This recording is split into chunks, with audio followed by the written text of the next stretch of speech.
Halkan waxa uu yiri sheekha waxaan weydiin lahaa laba su'aalood. Su'aasha koowaad waxa weeyaan sheekh waa maxay jihaadka dhabta ah ama la oranayo qofkaasi waa shahiidi? shahiid waxaa la yidhaahdaa nebiga calayh isalaatu wasalaam shahiidka qeexay waa qofka marka koobaad u dagaalamaya inay diinta ilaahay sarreyso, mar labaadkana dagaalkaasi ku geeriyooda ama sababtiisa waxa weeyaan u dhinta isagoo aan cararin oo goobtii dagaalka aan ka cararin oo tawali yowma zaxf jeesasho iyo carar isagoo aan samayn, qofkaasi ayaa shahiid la yidhaahdaa. nebiguna calayh isalaatu wasalaam wuxuu yihi allahu aclamu man yuqtalu fi sabiilihi, allahu aclamu man yuklamu fi sabiilih. ilaahay baa oo ka daraaddii loo dilay iyo ka daraaddii loo dhaawacay, waayo waa arrin qofka niyadiisa ku xidhan oo inuu ilaahay daraaddii u dagaalamayey, inuu khaniimo doon ahaayo, inuu qabyaalad u dagaalamayey iyo inuu geesinimo muujin ama istus u dagaalamayay inagu ma ogin. ilaahay baa subxana watacaala og, ka ilaahay daraaddii loo dhaawacayana ilaahay baa subxana watacaala og. marka shahiidul aakhira baa kaa la yidhaahdaa oo axkaamu shahiid buu leeyahay adduunyada, saas oo kale aakhirana haddii sifadiisu saasi ay tahay jannada ayuu gelaya.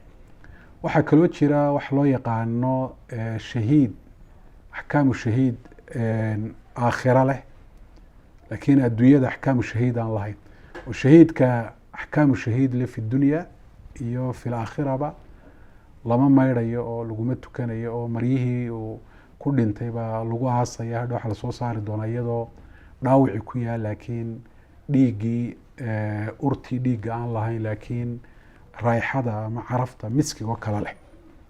kaasi waa shahiid dunya walaakhira. ama shahiid alaakhira dadkan kale ayuunbuu la mid yahay, waa la maydhaya, waa lagu tukanayaa, waa la kafnayaa. marka shahiid alaakhira ka axkaamu shahiid leh fi laakhira waxaa ka mida gabadha iyadoo dhiiggii dhalmada la dhimata ama uurkii tusaalahaan ku dhimata, qofka caloosha u dhinta, qofka dhisme ku dumay sida dee dhulgirarada dhacay oo kale ku dhinta, qofka saas oo kale qarqooma, kuwaasaa nebigu shahiidu ku sheegay. waxaa kaloo shahiida qofka isagoo naftiisa waxa weeyaan difaacaya oo cid dooneysa dee inay isaga disho ka difaacaya, ama maalkiisa difaacaya, ama cirdigiisa iyo sharaftiisa difaacaya dhinta. nebigu calayh isalaatu wasalaam iyagana shahiid buu ku sheegay, man qutila duuna damihi fahuwa shahiid, waman qutila duuna maali fahuwa shahiid, waman qutila duuna cirdihi fahuwa shahiid. laakiin arrinta ku saabsan waxa weeyaan isdifaacistu axkaam badan bay leedahay oo culimadu ay kutubta fiqiga ay ku sheegaan, kutubta fiqiga shaaficiyada iyo kutubta kaleba. axkaamtaasi oo ay kamid tahay qofku arrinta ugu sahlan inuu isku difaaco, oo ilaahay baa yihi idfac bilatii hiya axsan. oo qofkii doonaya tusaale ahaan inuu ku dilo, hadduu kelmad kaaga tegayo inaad kelmaddaa u dhaaftaa kuma banaana. hadduu kaaga tegayo tusaale ahaan dhirbaaxo inaad ul ku dhufataa kuma banaana. haddii uu ul kaaga tegayo inaad bud ku dhufataa kuma banaana.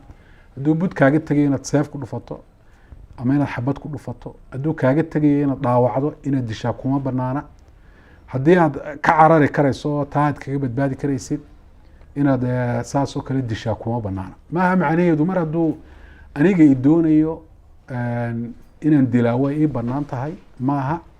haddii qofku aanu isagu dilba aanu u socon, dee qof naftaadii aad ka difaacaysa isagu noqon maayo. laba qof oo dee muslimiin haddii arrin ay isku qabtaan, qofku markiiba odhan maayo waan difaacu nafsi baan ku jiraayo qofkaasi waan dilaya. qofka muslimkaa ee lagu soo socdo iyo kan kusoo socdaa labaduba xurmay leeyihin, labadaba dhiigooda shareecadu way ilaalisay. kan la doonaya in la dilo inuu isdifaacaabaa loo baneeyey. kan waxa weeyaan dhibaatada doonaya laftiisana in iyadoo dhibaatadiisa si fudud looga badbaadi karo in dhib weyn isagana loo geysto oo la dilo ama dhaawac weyn loo geysto shareecadu ma ogolo, waana wax kutubta ku qoran weeye. arrinta ku saabsan markaa jihaadka iyo shahiidka iyo magacyada casriga inaynu joogno aadka loogu ciyaaray bay kamid yihin. marka qaarkood waxaa arkaysa dad gaalo oo laleeyahay waa shahiid, ama kuwa mudaharaad ku dhintay oo lagu odhanayo dimuqraadiyadu mudaharaadayey oo lagu odhanayo waa shahiid la odhanayo. waxaad arkaysaa qof qabyaalad u dagaalamayey. soomaaliduna waaba kasii xag jiraan oo iyagoo reeray isu laynaya oo qabyaalad u dagaalamaya ayay dagaaladooda magaca jihaad huwinayaan amaba se ay qofkii ku dhintay odhanaya waa shahiid si magac fiican loo huwiyo dagaalkiioo dadku ay u jeclaadaan oo mid aakhiro wax lagu helayo dad fara badan waxa weeyaan ay ugu qaataan.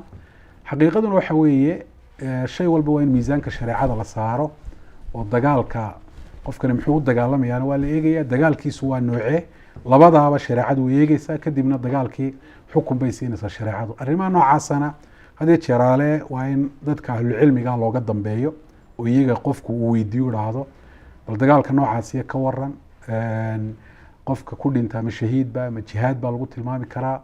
horena magacaa soomaalidu way u kufsadeen, ilaa imikana waxay muuqataa inay kufsanayaan oo laba kasta oo meel isku dilaya mid waliba odhanaya dagaalkayga dhinaciisu jihaad ka yahay, ka xaggiisa ku dhintaana jannadu tagaya, ka dhinaca kale ku dhintaana waa ahlu naar.